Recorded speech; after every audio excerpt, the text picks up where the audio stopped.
Let's provide our audience with kind of a working definition of extremist groups, if we could. Not just what they are, but how they kind of operate and recruit, especially in today's digital age. I know that's a big question, but just kind of give us a picture so we're all on the same page.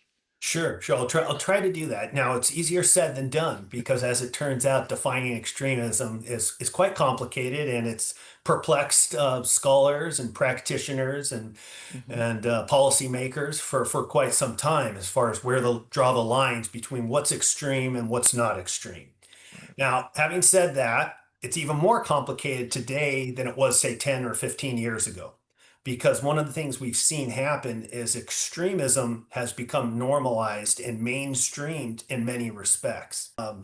But let me just say that even saying that, there certainly, I think, are some things we can point to that I think most people would agree with are indicators of extremism.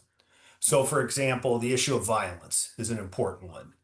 Promoting or engaging in violence for some kind of political purpose is a kind of hallmark of extremism, is something that separates having, more ordinary political views versus more extreme political views would be the issue of violence.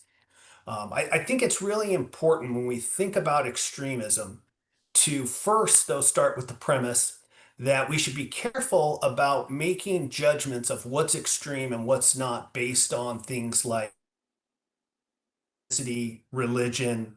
In other words, we want to be careful not to create profiles that really can be quite biased and unfair and lead to really serious consequences.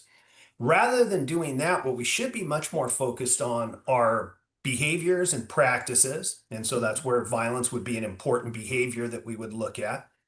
Ideas or beliefs. And so people who may not be actually engaged in violence can still be supporting and promoting violence through their Hmm. beliefs and their expression of their beliefs.